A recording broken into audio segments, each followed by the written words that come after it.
ప్రభు పేరు గారికి వందనాలు తెలియపరుస్తున్నాం. ఈరోజు ఈ రీతిగా ఈ యొక్క ప్రార్థన కోరికలు పాల్గొనడానికి దేవుడు ఇచ్చిన అవకాశం బట్టి మనందరూ కూడా వాతావరణం చల్లగా ఉన్నా దేవుని యొక్క సభలో ఉండాలని మంచి మనసు కలిగిన వారంతా ఇందులో దేవుడు దీవించి ఆశీర్వదించును కాక.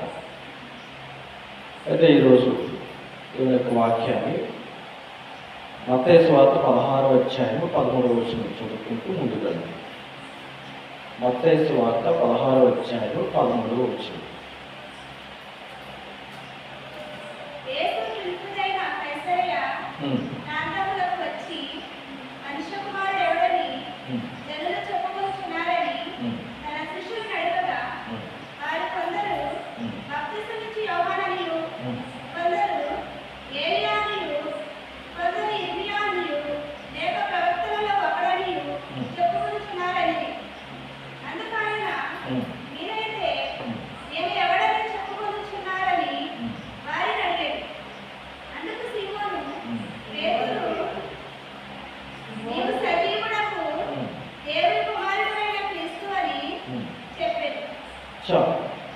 ఇక్కడ ముగ్గురు కనిపిస్తున్నారు.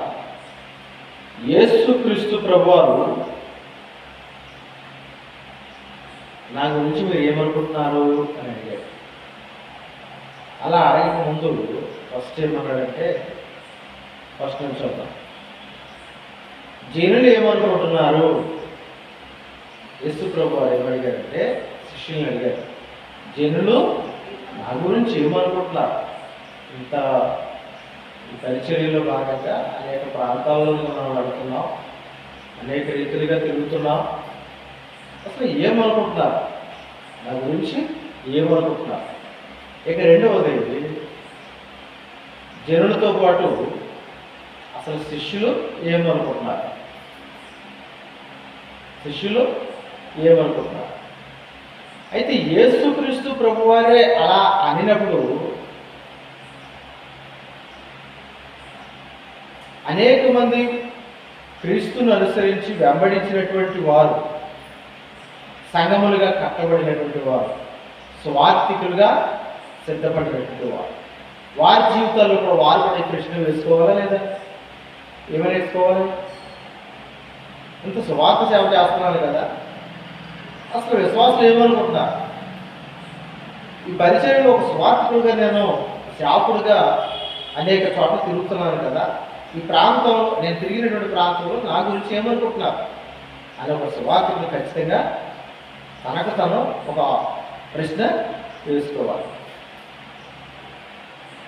విశ్వాసకర జీవితంలో ఎన్ని సంవత్సరాలు ఇంత మార్పు చెందాము, ఎన్ని సంవత్సరాలు పరిచయంలో పనిచేస్తున్నాం, ఎన్ని సంవత్సరాలు మనం మన కుటుంబం అంతా కూడా దేవుని సందులో పడుతుంది అని అనుకునేటువంటి వారు మరొకసారి ప్రశ్న వేసుకోవాలి. ఏంటి అంటే, నా గురించి నాతో పాటు విశ్వాసులు ఏమనుకుంటున్నారు? నాతో పాటు ఉండే విశ్వాసులు ఏమనుకుంటున్నారు? యేసుక్రీస్తు ప్రభువారే అనుకున్నారు. ఏమని?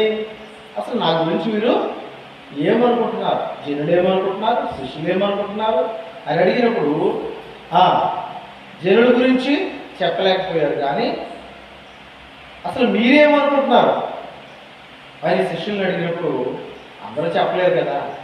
కానీ సీమోను అనబడినటువంటి పేతురు మాత్రం అన్నాడు, నీవు సజీవుడువగు దేవుని కుమారుడు అయిన క్రీస్తువు అని చెప్పారు. అయితే సమాజంలో ఎక్కడి వరకు ఇలాగైతే మాట్లాడుతున్నామో అలాగే ఎవరి గురించి ఏమనుకుంటున్నారు? ఎవరి గురించి ఏమనుకుంటున్నారు? నా గురించి నువ్వేమనుకుంటున్నావు అనే ప్రశ్న వేసుకోగలగాలి. ఇతరులు మన గురించి ఏమనుకుంటున్నారు అనే ప్రశ్న మన యొక్క వ్యక్తిగతంగా మన జీవితం గురించి మనం ఒకసారి వేసుకోవాలి. ఇలా వేసుకోగలిగితే మన జీవితాలు ఆత్మీయంగా బలపరచబడడానికి చాలా అవకాశం ఉంటుందని ప్రేమపూర్వకంగా మీకు మనం చేస్తున్నాం. అందుకనే ఇక్కడ యెహెజ్కేలు 14వ అధ్యాయం 14వ వచనంలో చూస్తే అక్కడ 13వ వచనం నుంచి చూడండి. యెహెజ్కేలు గ్రంథము 14వ అధ్యాయము 13వ వచనం. నరపుత్రుడా పుత్రుడా, ఏ దేశమైతే విశ్వాసఘాతకమై నా దృష్టికి పాపము చేసినదో దానికి నేను విరోధినై ఆహారం లేకుండా చేసి ఆ కరువు పంపించి మనుషులను పశువులను నిర్మూలము చేసేదను. ఏమని అంటే ఈ శాపము ఎందుకు వచ్చింది అని మనం చూస్తే, ఏ దేశమైతే విశ్వాసఘాతకులు అవుతారో, ఏ దేశస్తులైతే విశ్వాసఘాతకులు అవుతారో అంటే మనం గ్రహించాల్సింది ఏంటంటే, దేవునిని నమ్మినటువంటి వారు మరలా వెనక్కి అడుగు వేయకూడదు. వారి జీవితంలో విశ్వాసాన్ని పెంపొందించుకోవడానికి వారి ప్రయత్నం వారు చేస్తూ ఉండాలి. వారి విశ్వాసం పెంపొందించుకునేటప్పుడు కొన్ని ఆటుపోట్లు వస్తాయి, కొన్ని శ్రమలు వస్తాయి, కొన్ని నిందలు భరించాల్సి వస్తుంది, కొన్ని అవమానాలు తట్టుకోవాల్సి వస్తుంది. అంతే తప్ప వారు వెనుదిరిగి మాత్రం వెళ్ళిపోవటం మంచిది కాదు. ఈరోజు స్థానిక సంఘాలు బలహీనపరచబడటానికి గల కారణం ఏంటంటే, ఏదైనా అంటే బాధపడతారు కానీ విశ్వాసఘాతకులు ఎవరంటారు? ఎవరినేమంటారు? ఒక సువార్థికుడు తన యొక్క సేవను విడిచిపెడితే అతను ఏమంటారు? విశ్వాసఘాతకుడు అని అంటారు. ఎందుకంటే మనం నమ్మినటువంటి దేవుణ్ణి విడిచిపెట్టి వెళ్ళిపోయేటంత పరిస్థితి వచ్చింది అని అంటే, మన జీవితంలో మనం దేవుడిని సరిగా అర్థం చేసుకోలేకపోయామని అర్థం. అందుకనే విశ్వాసఘాతకులు అనే పరిస్థితి ఎప్పుడైతే వచ్చిందో, విశ్వాసంలో ఉన్నటువంటి వారికి అయితే దేవుడు తోడుగా ఉండొచ్చు, కానీ విశ్వాసఘాతకులకు దేవుడు తోడుగా ఎందుకుంటాడు? అందుకనే వారి పట్ల ఆయనకు బాధ కలిగినప్పుడు ఆయన ఏమంటాడంటే, కరువు రప్పిస్తాను అంటున్నాడు. కరువు రప్పిస్తాను, ఆహారం లేకుండా చేస్తాను అంటున్నాడు. వీటిని బట్టి మనం ఆలోచిస్తే విశ్వాసంలో ఎగుడు దిగుడుగా ఉంటే సరి చేసుకోవడానికైనా ప్రయత్నించవచ్చు, కానీ దేవునికి విరోధిగా మాత్రం మార్చబడడం మంచిది కాదు. కొంచెం తెలిసి తెలియక ఏదైనా పొరపాటు చేస్తే వాటిని మళ్ళా సరిదిద్దుకోవడానికి ప్రయత్నం చేయాలి తప్ప, దేవునికి నాకు సంబంధం లేదని మాత్రం ఇప్పుడు ఆయన దూరం చేసుకోవటం మంచిది కాదని నాకు అర్థమవుతుంది. అయితే ఎవరి దృష్టికి అని అంటే దేవుడి దృష్టికి పాపం చేశారు. విశ్వాసఘాతకులు అంటే ఎవరండి? దేవుడి దృష్టికి పాపము చేయవాడు, తెలుసుండి పాపము చేయవాడు. అటువంటి వారి పట్ల ఒకరోజు కరువు సంభవిస్తుంది.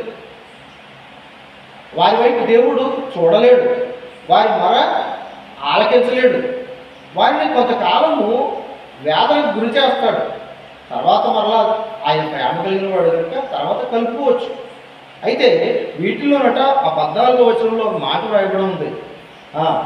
అక్కడట 14వ వచనం చూస్తే, ఆ నోవాహును, దానియేలును, యోబును ఈ ముగ్గురు అట్టి దేశంలో ఉండినను వారు తమ నీతి చేత ఆ తమ్మును మాత్రమే రక్షించుకొందురు. ఏ యెహోవా వాక్కు. చూసారా? నిజముగా కొంతమంది విశ్వాసఘాతకులైన ఆ దేశంలో, కొంతమంది విశ్వాసఘాతకులైన, కొంతమంది అయినా విశ్వాసులు ఉన్నా, కొంతమంది భక్తిపరులు ఉన్నా, ఆయన చెప్పేది ఏంటంటే, నువ్వు ఉన్నావు కదా, నిన్ను బట్టి నీ కుటుంబాన్ని రక్షిస్తానని నేను అన్నా. ఒక కుటుంబం ఉంది కదా, ఆ కుటుంబాన్ని బట్టి ఆ గ్రామాన్ని నేను రక్షిస్తానులే అని నేను అన్నాం. నిన్ను మాత్రమే రక్షిస్తానేమో, నీ కుటుంబాన్ని మాత్రమే రక్షిస్తానేమో కదా. లోతు యొక్క ఆ కుటుంబాన్ని రక్షించాలనుకున్నాడు. అయితే లోతు భార్య ఏమో వెనక్కి తిరిగింది, ఉప్పుస్తామో అయిపోయింది. కుటుంబస్తులు చెప్పిన మాట వెళ్ళా. కానీ ఆ గ్రామంలో ఉండేటువంటి వారందరూ కూడా చెప్పిన మాట వెళ్ళకపోవడం వల్ల అందరినీ విడిచిపెట్టేశారు. కానీ కుటుంబమైనా చెప్పిన మాట ఉంటుందని అనుకుంటే కుటుంబం కూడా చెప్పిన మాట వెళ్ళలేదు. ఈ రోజున అనేక మంది విశ్వాసులు కూడా వారి యొక్క కుటుంబాలను కట్టుకోవడం చాలా కష్టంగానే ఉంది. అయినా దేవుడు ప్రేమించేవాడు కనుక చూసి చూడనట్లుగా విడిచిపెడుతున్నాడు. అయితే ఒక టైం వస్తుంది, ఆ టైం వచ్చినప్పుడు ఆయన విడిచిపెట్టేవాడు. ఇప్పటికే చాలా భయంకరమైన శోధనకు గురి అవుతున్నాయి కుటుంబాలు. ఆ విషయాన్ని గ్రహిస్తే దేవుని దృష్టిలో వారు పరిశుద్ధులుగా ఉండడం చాలా అవసరమని మాకు అర్థమవుతుంది. అయితే నోవాహు అని అంటే అతని గురించి వ్రాయబడింది ఏంటంటే అతను యథార్థవంతుడు, అతను నీతిమంతుడు, అతను ఆ యొక్క పట్టణంలోనే మంచి ప్రార్థనాపరుడట. అటువంటి వ్యక్తికి శ్రమలు వచ్చినాయి కదా. అయితే అతని గురించి మనం ఏమని చెప్పుకుంటున్నాం? అతని గురించి ఆ రోజు అనేక మంది ఏమని చెప్పుకున్నారు? అతను నీతిమంతుడు, అతడు యథార్థవంతుడు, అతడు భయభక్తులు కలిగిన వాడు, దేవుని యొక్క భయభక్తులు కలిగిన వాడు అని చెప్తున్నారా లేదా? అక్కడ దానియేలు గురించి కూడా మనం ఆలోచించినప్పుడు రాజు శాసనాన్ని కూడా ధిక్కరించి బహిరంగంగా ప్రార్థన చేయగలిగాడు. అంటే దేవుని పట్ల ప్రేమను కలిగి ఉన్నాడు. దేవుని పట్ల కలిగినటువంటి ప్రేమను రాజు కూడా మార్చలేడు. అంటే రాజు యొక్క అధికారానికి, రాజు యొక్క ఆజ్ఞకు కూడా లోబడకపోతే భయంకరమైన శిక్ష సంభవిస్తుంది. కానీ ఆ శిక్షనైనా భరించడానికి ఇష్టపడ్డాడు. కానీ అతను మాత్రం రాజశాస్త్రాలనే దగ్గర నుంచి వచ్చేది, కానీ దేవుని పట్ల ఉన్న ప్రేమను మాత్రం దూరం చేసుకోలేదు. ఈరోజు కుటుంబాల్లో మనం ఎలా ఉన్నాం? మన కుటుంబాలు ఎలా ప్రార్థన చేస్తున్నాం? కుటుంబ ప్రార్థనలు చేయాల్సి ఉంటుంది కదా. మరి రెగ్యులర్గా నేను ప్రార్థనకు వచ్చేటువంటి వ్యక్తులు నువ్వు ఎలా ఉన్నావు? నీతో పాటు నీ కుటుంబం ఎలా ఉంది?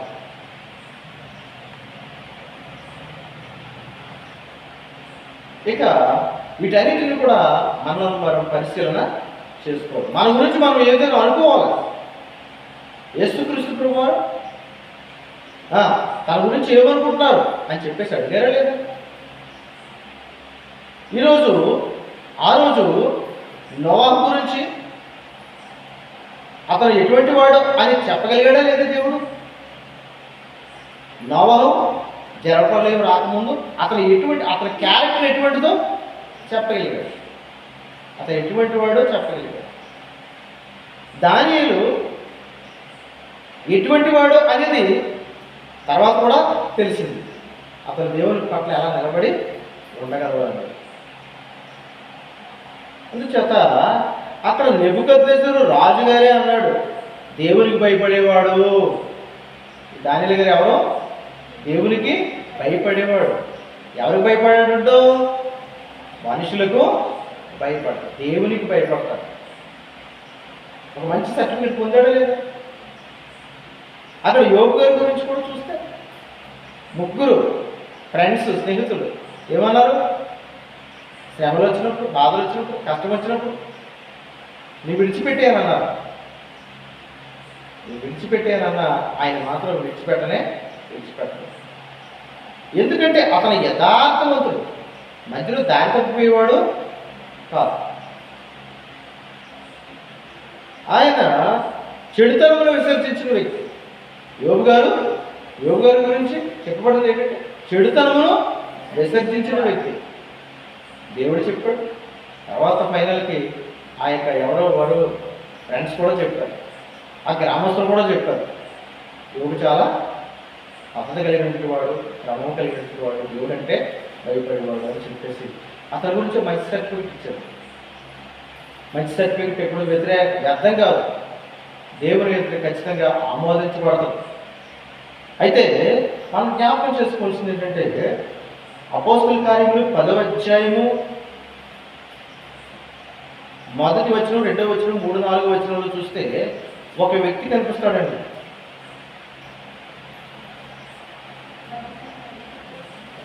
అపోస్తల కార్యములు 10వ అధ్యాయం 1వ వచనం చూస్తే ఇటలీ పటాలమనబడిన ఆ పట్టణంలో శతాధిపతి అయిన కొర్నేలి అని భక్తిపరుడు ఉండెను.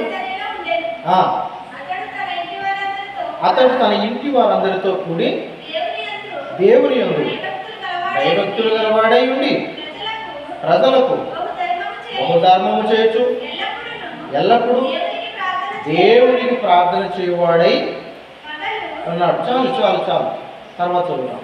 అయితే ఇక్కడ కొర్నేలి శతాధిపతి అయిన కొర్నేలి అంటే 100 మంది సైనికులకు అధికారిగా ఉండేటటువంటి ఆఫీసర్ అనమాట. అతను ఒక దేశానికి అతను ఒక ఆఫీసర్గా ఉన్నాడు. 100 మంది సైనికులకు నడిపించేటువంటి వ్యక్తి. అటువంటి వ్యక్తి ఒక అధికారిగా నాయకుడిగా ఉండి తను ఈ రోజు చూడండి,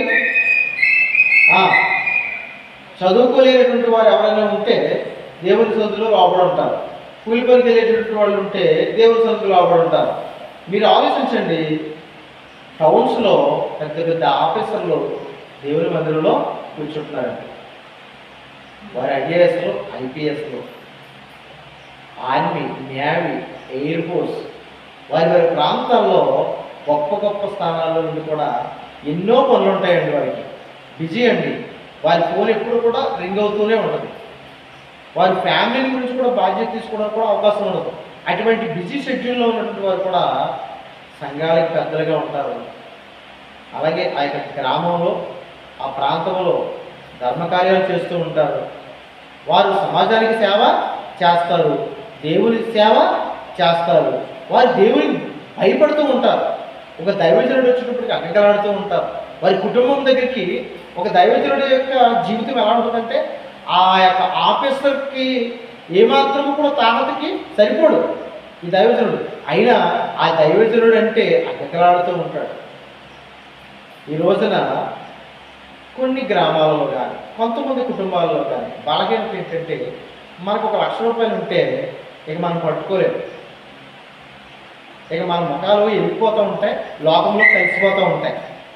లేవనుకోండి, చేతులు చిల్లిగా అవ్వలేదనుకోండి, ప్రార్థన కావాలి. చేతులు చిల్లిగా అవ్వలేదనుకోండి, దైవజనుడు వస్తే బాగుంటుంది.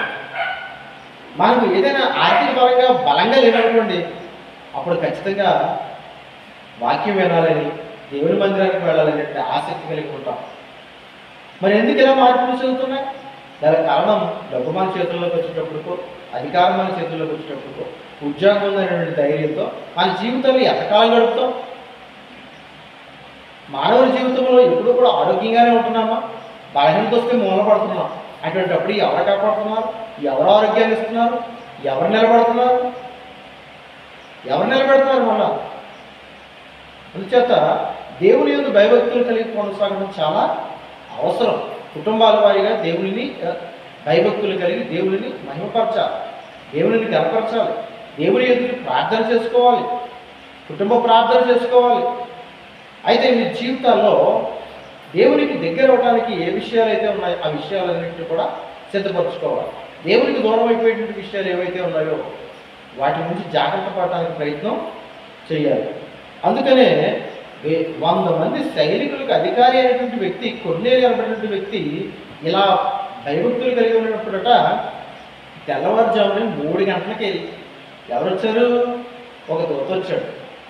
ఒక దూత వచ్చి 3 గంటలకు వచ్చి నీ ధర్మకార్యాలు, నీ సత్కార్యాలు, నీ భక్తి, నీ నీతి, నీ యథార్థత నేను చూశాను. నీకు ఒక మంచి దైవజనుడి చేత దేవుని యొక్క వాక్యం చెప్పించాలనుకుంటున్నాను. అందుచేత పలానా వ్యక్తి పలానా చోట ఉంటాడు, ఆ వ్యక్తిని తీసుకురా అని అంటే ఆ వ్యక్తి చేసినటువంటి పని ఏంటో తెలుసా? ఇప్పుడు తెల్లారుతుందా అని చూశాడు. తెల్లారిన తర్వాత ఆ దైవజనుడిని ఎక్కడున్నాడో పిలవటం కొరకు 3 పంపించాడంట. ఎంతమంది పంపించాడు అంటే భక్తి పనులు చేసే పని అండి. తెల్లవారుజాముని మన పనుల మీద మనం కారు వేసుకుని వెళ్ళిపోవటం, మన పనుల మీద మనం ఫ్రెండ్స్ని తీసుకుని వెళ్ళిపోవటం, మన పనుల మీద మనం మన కుటుంబంతో పాటు కలిసి వెళ్ళిపోవటం, ఇదంతా ఎప్పుడు జరిగేది. కానీ 3 పంపించాడు. ఎందుకు? ఎక్కడున్నాడు ఆ సేవకుడు?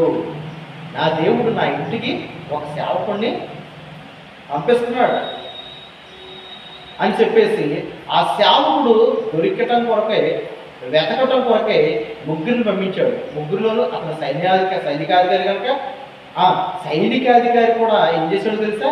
భక్తి కలిగినటువంటి సైనికుడిని పంపించాడు కూడా. అంటే ఏమో అక్కడికి వెళ్ళిన తర్వాత ఎవరు లేరండి, సేవకుడు కనిపించలేదండి అని అంటారేమో, నిర్లక్ష్యంగా ఉంటారేమో.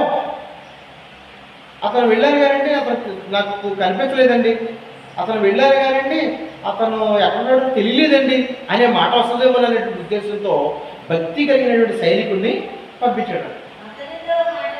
14వ వచనంలో ఎక్కడ ఉంటుంది కదమ్మా?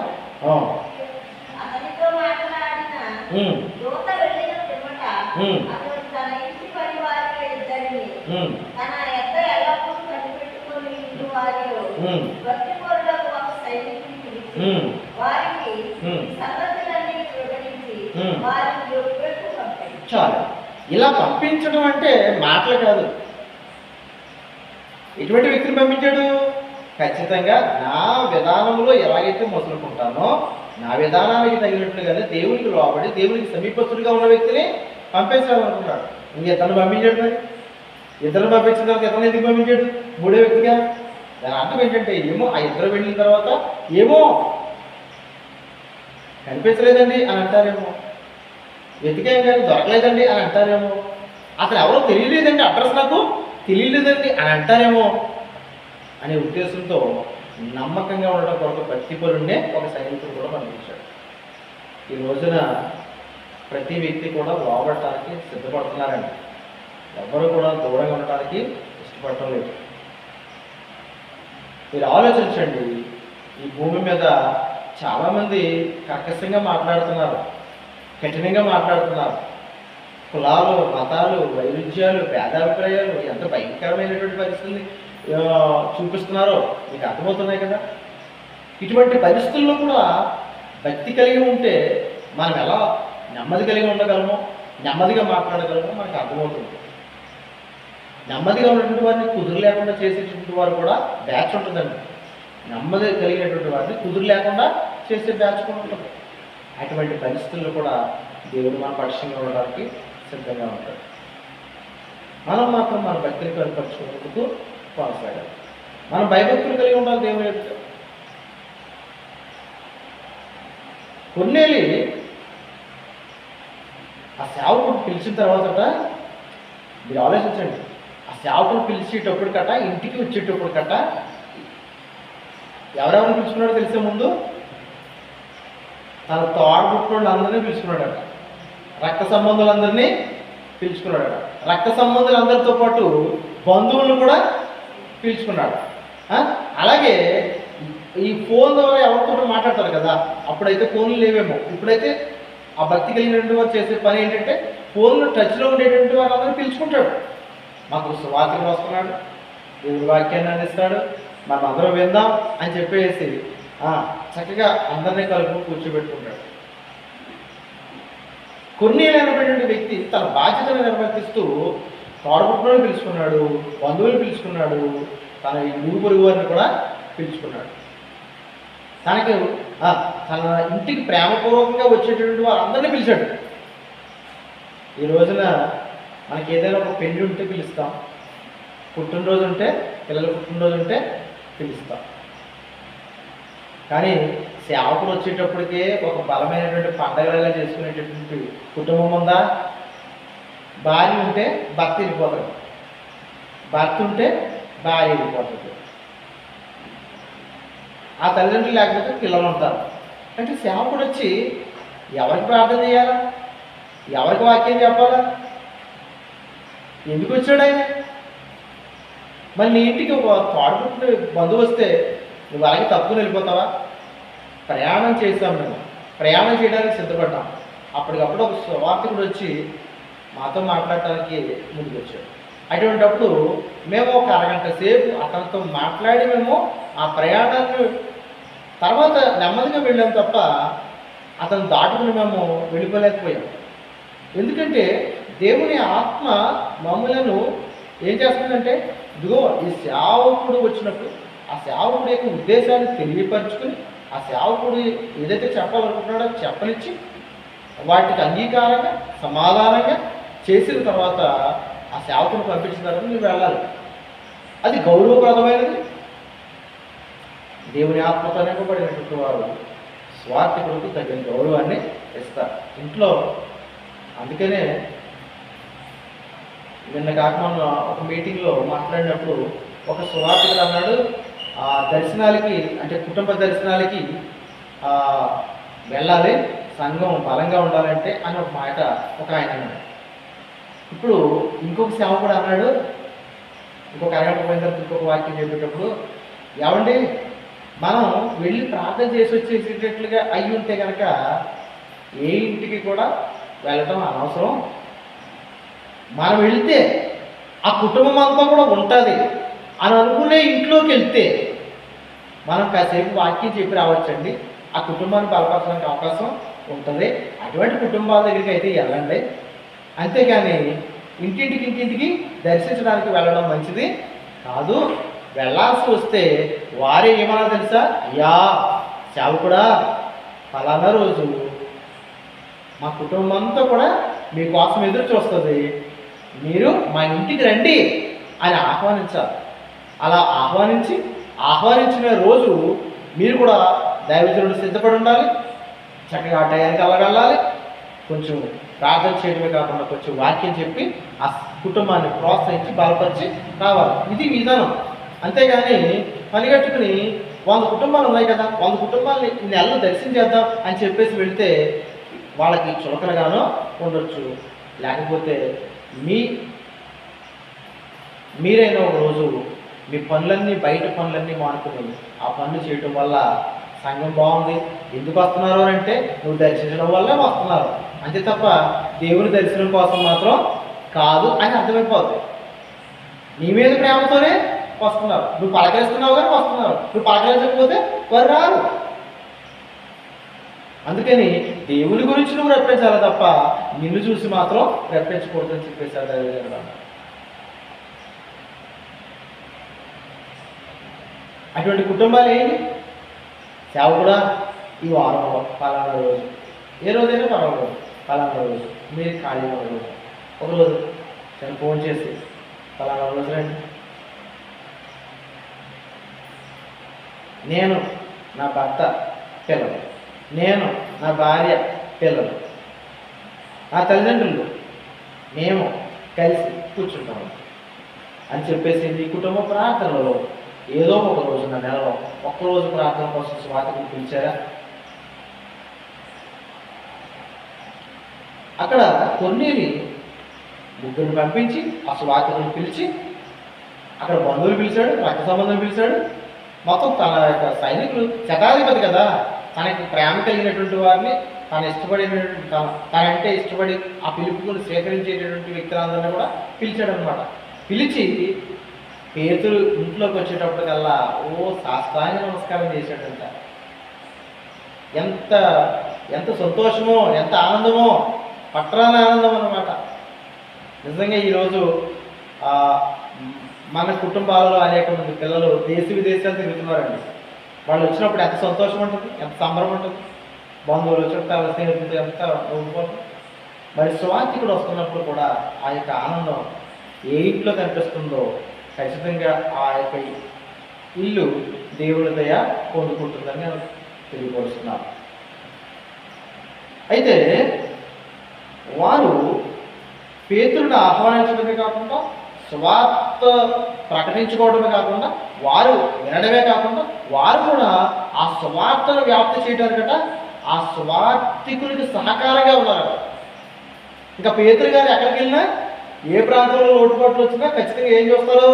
అటువంటి వ్యక్తిపరుడు తన మాటైనా సలహా ఇస్తాడు, లేదా ఆర్థికపరమైనటువంటి ఫలానైనా సమకూరుస్తాడు, లేదా ఆహారం కావాల్సి వస్తే సమృద్ధిగా అక్కడ సిద్ధపాటు చేస్తాడు. విడిచిపెట్టడండి. అటువంటి పురుషులు ప్రతి సంఘంలోనూ లేవనెత్తబడాలని ప్రేమపూర్వకంగా కోరుతున్నారు. అయితే స్త్రీల విషయంలో చూస్తే దొర్క, ఆమె పేరు భాషాంతరంలో దొర్క అని పేరు పెట్టబడుతుంది, కానీ ఆమె పేరు తబిత.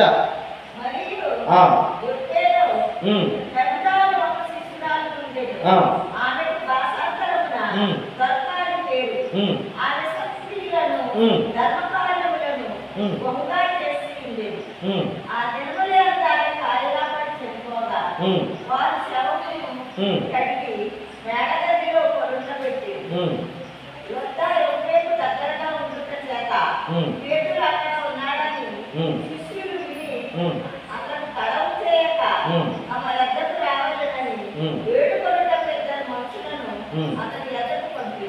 చూడండి, ఇక్కడ కూడా మనం ఒక స్త్రీని చూస్తున్నాం. ఆమె తబిత. ఆమె పేరు తబిత. భాషాంతరమున దొర్క అని పేరు కలిగినటువంటి ఆమె. ఆమె స్త్రీలలో ప్రత్యేకించబడినది. ఎలా ప్రత్యేకించబడింది? ప్రత్యేకత అంటే ఏమి తన దేవుని పనిలో నిమగ్నమైపోయి సేవలో నిమగ్నమైపోతే వచ్చేది. ఆమె దేవుని కొరకు ఒక ఆలోచన కలిగి ఉంది. ఆ ఆలోచన కలిగినటువంటి విశ్వాసులలో ఎవరైతే ఉంటారో వారి గురించి సేవకుడు ఎప్పుడు కూడా ప్రత్యేకంగా శ్రద్ధ తీసుకుంటాడు. చాలామంది అంటారు, మాట్లాడితే ఆమె కుటుంబం దగ్గరికి వెళ్తారమ్మా పాస్టర్ గారు అంటారు. ఈ సువార్తికుడు ఆ సేవకుడు ఎక్కడికి వెళ్తున్నారు? వాళ్ళ అతని దగ్గరికే వెళ్తారంట, వాళ్ళ దగ్గరికి అయితేనే వెళ్తారట అంటారు. ఎందుకు అంటే సంఘములో ఆ సేవకులతో పాటు కొంచెం భారం మోయడానికి సిద్ధపడినటువంటి కుటుంబాలు కొన్ని ఉంటాయి. ఆ కుటుంబాలను చూసుకోవాల్సిన బాధ్యత సేవకుడికి ఎప్పుడు ఉంటుంది. అటువంటిప్పుడు ఏది చేయలేనటువంటి వ్యక్తికి నాకెందుకు అని చెప్పేసి సేవకుడు ఏమి విడిచిపెట్టాడు. కానీ ఒకనొక సమయంలో కొన్ని ఆ యొక్క పరిస్థితులను బట్టి కొంచెం దూరంగా ఉండాల్సిన పరిస్థితి ఒకసారి ఏర్పడుతుంది. యవనస్తులైనటువంటి సేవకులు ఎప్పుడు కూడా ఒంటరిగా పరిచర్య నిమిత్తమే ఒంటరిగా ఉన్నప్పుడు కుటుంబాల వారీగా లేనటువంటి ఇళ్లలోనికి వెళ్ళడం మంచిది కాదు. మీరు ఆలోచించండి. సింగిల్గా ఉన్నటువంటి విశ్వాసుల ఇళ్ళకి ఎవరు వెళ్ళకూడదు? యవనస్తులైనటువంటి సువార్థికులు ఎప్పుడూ కూడా ఒంటరిగా వెళ్ళకూడదు. ఉంటే భార్యతో పాటు కలిసి వెళ్ళాలి, లేకపోతే ఆ కుటుంబం అంతా కలిసి ఉన్నదన్నప్పుడు వెళ్ళాలి కదా. భార్య, భర్త, పిల్లలు అందరూ కలిసి ఉన్నప్పుడు వెళ్ళాలి. ఈ మర్యాద గురించి ఒక్కొక్క సువార్థికుడు ఆలోచిస్తాడు కనుక గొప్పలు రాలేడు. దానిని తేలికగా చులకనగా ఎప్పుడు పడితే అప్పుడు సువార్తికుడు రాలేదని చెప్పేసి అపార్థం చేసుకోవాల్సిన పనేమీ లేదు. రాలేదు అని అంటే మీరు అర్థం చేసుకోవాలి. అక్కడ తన భార్యను తీసుకుని రావడం పనుమైన అవకాశం దొరకలేదేమో, లేకపోతే నా కుటుంబం అంతా కలిసి లేదు కనుక ఒంటరిగా ఉన్నప్పుడు సేవకుడు రాలేకపోతున్నాడేమో అనే ఉద్దేశం కలిగి ఉంటే నువ్వు ఎప్పుడు మనసులో దిగులు పడవు. స్వార్థ పరిచర్యలో సంఘంలో ఎప్పుడు కూడా గరివిలు అనేది వల్ల రానే రాదు. మంచి ఉద్దేశం కలిగి ఉంటావు కదా. కుటుంబంలో నుండి వారికి కూడా మంచి ప్రోత్సాహాన్ని ఇస్తావు తప్ప బలహీనపరచడానికి ప్రయత్నం చెయ్యు. అందుకనే మంచి పేరు, సుగంధ ధైర్యము కంటే మంచి పేరు మేలైనటువంటి పేరు, మంచి పేరు. అక్కడ ఆమె సత్క్రియలు చేసింది, ధర్మకార్యములు చేసింది. అనారోగ్యం చేత ఆమె చనిపోయినా సరే ఓ మంచి సాక్ష్యం పొందుకుంది. ఆ విధవరాళ్ళందరూ అన్నారట, బతుకున్నప్పుడు మంచి సాక్ష్యం పొందుకుంది, మరణించిన తర్వాత కూడా మంచి సాక్ష్యం కలిగి ఉంది. ఆ విధవరాళ్ళు అన్నారట, చెప్పండి.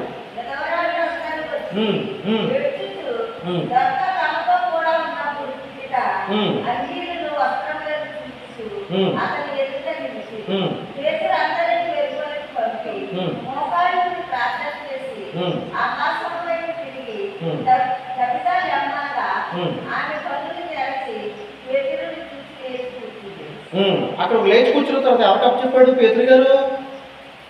అక్కడ చదవం తర్వాత పరిశుద్ధులకు అక్కడే ఉంటుంది. పరిశుద్ధులకి ఆ విధవరా అంటారు. ఎవరికి అప్పు చెప్పాడంట పేతురు గారు?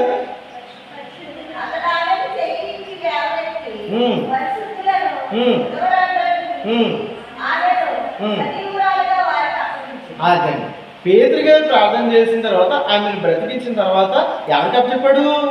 పరిశుద్ధులు అని అంటే దాని అర్థం ఏంటి? అక్కడ సంఘం ఉందని అర్థం, గుంపు ఉందనే కదా, గ్రూప్ ఉందనే కదా. ఆ బలమైనటువంటి ఒక ప్రణాళిక ఉంది. విశ్వాసులు అంటే పరిశుద్ధులండి, క్రైస్తవులు అంటే పరిశుద్ధులు అనండి. వారి జీవితంలో పరిశుద్ధులు అని పిలవబడటానికి కొరకే పౌలు గారు ఎన్నేంటున్నారు? పరిశుద్ధులు అని అన్నాడు తప్ప సంఘమని అనలా. పరిశుద్ధులు అని అంటేనే సంఘం. అందుకని ఆ సంఘానికి అప్పగించాడు, ఆ సంఘానికి అప్పగించాడు. అప్పగించడమే కాకుండా విధవరాండ్రకు కూడా అప్పగించాడు. అక్కడ వివరంగా చెప్పాడు. ఎందుకంటే వస్త్రములు కుట్టేదట, బట్టలు కుట్టించేదట, ఎంతోమందికి ధర్మకార్యాలు చేసి ఆమె ఎంతోమందికి ఆదరణగా ఆమె ఉండేదట. ఇటువంటి స్త్రీలు సమాజంలో ఉండాలండి, సంఘంలో ఉండాలండి. అటువంటి స్త్రీలు వల్ల అనేక సంఘాలు నిలబడుతున్నాయి, బలపరచబడుతున్నాయి. ఈ రోజున ఆస్తిపాస్తులు తల్లిదండ్రులు పిల్లలకి ఎంత ఇస్తారో సేవకులకు కూడా అంతగా ఇచ్చినటువంటి వారు కూడా ఉన్నారండి. ఈరోజు సేవకుడు నిర్లక్ష్యం చేయకూడదు అటువంటి వారి పట్ల. అలాగే సంఘం కూడా అటువంటి వారి పట్ల నిర్లక్ష్యంగా ఉండకూడదు. అంతేకాకుండా వారి అటువంటి వ్యక్తులుగా మార్చబడటం కొరకు ఎవరి ప్రయత్నం వారు చేయాల్సి ఉంది. అటువంటి స్త్రీలు అనేక మంది సంఘంలో నుండి లేవనెత్తబడాలని నా కోరిక. అయితే చివరిగా ఒక మాట చదువుకుందాం. ప్రకటన గ్రంథం 2వ అధ్యాయం 18వ వచనంలో తుయితైర సంఘము ఒకటి ఉంది. ఈ తుయితైర సంఘములకు చెప్పే సంగతులు ఏమేమున్నాయంటే వారట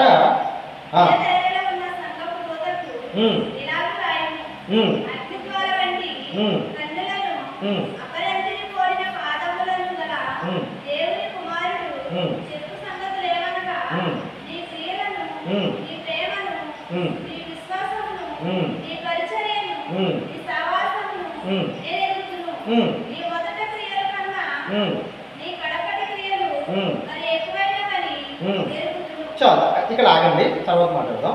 ఇప్పుడు ఈ మాట సంఘానికి రాయబడి ఉంది. ఏదో సంఘం? తుయితైర సంఘం. ఈ తుయితైర సంఘానికి సంగతులు చెప్తున్నప్పుడు ఎంత పొగుడుతున్నాడో చూడండి. ఏమని? నీ క్రియలు, నీ ప్రేమ, నీ విశ్వాసము, నీ పరిచర్య, నీ సహనం నేను ఎరుగుదును. ఒక విట్నెస్, మంచి సాక్ష్యం సంఘానికి ఉంది కదా. అయితే ఏ క్రియలట? ఈనాడో చేసిన క్రియల కంటే ఈనాడు కూడా నువ్వు చేస్తున్నటువంటి క్రియలు, నువ్వు చేస్తున్నటువంటి కార్యములు సంఘం పట్ల చాలా బాగున్నాయి. అప్పటికంటే ఇప్పుడు ఇంకా బాగా మెరుగుపరచబడ్డాం. అయితే అయినా సరే నీ మీద నేను ఏం చేయాలి? ఒక నింద మోపవలసి ఉన్నది. నీ మీద నేను ఒక నింద మోపవలసి ఉన్నది అని అంటూ కొన్ని వచనాలు ముందుకెళ్తే చూడొచ్చు, కానీ ఇప్పుడు చదవద్దు. కానీ ఓ మాట చెబుతున్నాను. అక్కడ యెజబెలు అనేటువంటి ఒక స్త్రీ ఉండేదట సంఘంలో. ఆ సంఘంలో యెజబెలు అనేటువంటి ఒక స్త్రీ అట ఎప్పుడు కూడా కొంత అన్యాచారంలో ఉండేటటువంటి వాటి వైపు నడిపిస్తూ ఉండేదట. అన్యాచారాల వైపు నడిపిస్తూ ఉండేదట. అయితే సేవకుడు చెప్పేది ఒకటి, ఆమె చెప్పేది ఒకటి. ఇప్పుడు ఆమె అనేటువంటి స్థానంలో మనం ఒకసారి ఆలోచిస్తే పురుషుడైనా స్త్రీ అయినా పరిశుద్ధులైనటువంటి వారి యొక్క జాబితాలో ఉన్నటువంటి వారు, పెద్దలుగా వ్యవహరించబడుతున్నటువంటి వారు కానీ, గౌరవంగా పిలువబడుతున్నటువంటి వారు కానీ, గణపరచబడుతున్నటువంటి వారు కానీ ఎవరైనా ఉంటే వారు యెజబెలు స్త్రీలాగా మాత్రం ఉండటం మంచిది కాదు. వారట ఆకర్షించుకుంటారట, వారు గ్రూపు కడతారట, వారు అనేక మందిని సమకూర్చుకుంటారట. వారు ఏమంటారట తెలుసా? ప్రవక్తిని అనుకుంటూ. చూడండి అక్కడ మాట భలే ఉంటుంది. ప్రవక్తిని అనుకొనుచు ఆమె ఏమనుకుంటుందంట? ప్రవక్తిని అనుకుంటుందట. ప్రవక్తి అంటే సేవకుడు అంతా నేను కూడా అంతే అని అనుకుంటుందట. ఇప్పుడు అటువంటి వ్యక్తులు పురుషుల్లోని స్త్రీలు కూడా సంఘంలో ఉంటారండి. కానీ వారి తప్పుదారిలో మాత్రం నడిపించకుండా ఉండాలి. వారు తప్పుదారిలో నడిపిస్తున్నారంటే కనుక ఒకరోజు వారి వల్ల మొత్తం సంఘానికి చెడ్డ పేరు వస్తుంది. అంతేకాకుండా ఆ సంఘం అపకీర్తి చెందుతుంది. ఆ తుయితైర సంఘానికి మంచి పేరు కంటే ఏ పేరు వచ్చింది? ఎవరి మాట వినడం వల్ల? ఆ యెజబెలు స్త్రీ వల్ల మాట వినడం వల్ల ఆ సంఘమునకు అంతటికి కూడా చెడ్డ పేరు వచ్చింది. ఇటువంటి సంఘాలుగా ఏ సంఘాలు ఉండకూడదు. అటువంటి ఆ సంఘాలు ఎన్నున్నా ఆ సంఘాలలో అటువంటి మనుషులు ఉండడం మంచిది కాదు. అటువంటి వారి యొక్క మనస్తత్వాలు ఏదైనా ఉంటే ఇప్పుడైనా మారిపోవాలి. ఆ యొక్క సంఘాలలో క్రమము మర్యాదను అనుసరించి చక్కటి జీవితాన్ని వారు కలిగి ఉండాలని ప్రేమపూర్వకంగా కోరుతున్నారు. ఇక చివరిగా జ్ఞాపకం చేసుకుందాం. సామెతల గ్రంథము 3వ అధ్యాయము 1వ వచనం చూస్తే, సామెతల గ్రంథం 3వ అధ్యాయం మొదటి వచనం చూస్తే, నా కుమారుడా నా ఉపదేశమును మరువకుము, నా ఆజ్ఞలను హృదయపూర్వకంగా కైకొనుము, అవి దీర్ఘాయువును సుఖజీవముతో గడుచు సంవత్సరములను శాంతిని నీకు కలుగు చేయు. దయను సత్యమును ఎన్నడూ నిన్ను విడిచిపోనీయము, వాటిని కంఠభూషణముగా ధరించుకును. నీ హృదయమును పలక మీద వాటిని రాసుకును. అప్పుడు దేవుని దృష్టి యందును మానవుల దృష్టి యందును నీవు దయ నుండి మంచివాడనిపించుకుందుకు వచ్చారు. ఎంత మంచితనం అండి ఇది, ఎంత బాగుందండి. నీ స్వబుద్ధిని ఆధారం చేసుకొనక హృదయపూర్వకంగా దేవుని యొక్క వాక్యాన్ని దృష్టిలో పెట్టుకుని దేవుని దృష్టిలోను, దేవుని దృష్టి యందు మానవుని దృష్టి యందు నీవు మంచివాడు అనిపించుకుంటావు. ఎవరికి ఇవ్వాలి? మొట్టమొదటిగా మనం చూసాం కదా, ఏమని మన గురించి అసలు నా గురించి ఏమనుకుంటున్నారు జనులు అని యేసుక్రీస్తు ప్రభువు గారు అడిగారు. తర్వాత అసలు మీరేమనుకుంటున్నారు అని అడిగారు. అయితే ఇలా అడిగినప్పుడు యేసుక్రీస్తు ప్రభువు వారు సజీవుడైన దేవుని కుమారుడైన క్రీస్తువు అని పేతురు గారు చెప్పారు. అదే పేతురు గారు స్వార్తలో రక్షించబడిన తర్వాత యేసుక్రీస్తు ప్రభువు వారు లేనప్పుడు స్వార్తను ప్రకటిస్తున్నప్పుడు ఆయన ఈ ఇద్దరిని చూశాడు. ఎవరిని చూశాడు? కొర్నేలుని చూశాడు, భక్తి కలిగినటువంటి వాడిగా, మంచి విట్నెస్ కలిగినటువంటి వ్యక్తికి. అలాగే దొరకాను కవితను చూశాడు, మంచి విట్నెస్ కలిగినటువంటి వ్యక్తిని బ్రతికించడానికి సిద్ధపడ్డాడు. మరి క్రైస్తవ సంఘాల్లో అటువంటి వారు ఉన్నారు. అటువంటి వారు లేకపోతే అటువంటి వారిని సిద్ధపరచాలి. ఈ వాక్యం అనేక మంది హృదయాలను కదిలిస్తుందని, అనేక మంది జీవితాలను మారుస్తుందని, క్రమంగా ఉంటే కాపాడుకుంటూ ముందుకు కొనసాగటం, దారి తప్పితే సరైనటువంటి దారిలో నడవడానికి ఈ వాక్యం మీ హృదయాలను, అలాగే నన్ను నేను దిద్దుకుంటూ నాకు కూడా ఎంతగానో ఉపయోగపడుతుందిగా మనందరం కూడా దేవుని దృష్టి యందు మనుషుల దృష్టి యందు మంచివాడు మంచిదానివి అని అనిపించుకున్నట్టు కొరకే నా గురించి ఏమనుకుంటున్నారు అని అనుకున్నప్పుడు, నీ గురించి ఏమనుకుంటున్నారు అని అనుకున్నప్పుడు మంచివాడు, దేవుని యందు భయభక్తులు గలవారు అని చెప్పేసి మన గురించి అనుకునేటట్టుగా మనం అందరం కూడా సిద్ధపరచబడుతుంది కాక. Thank you.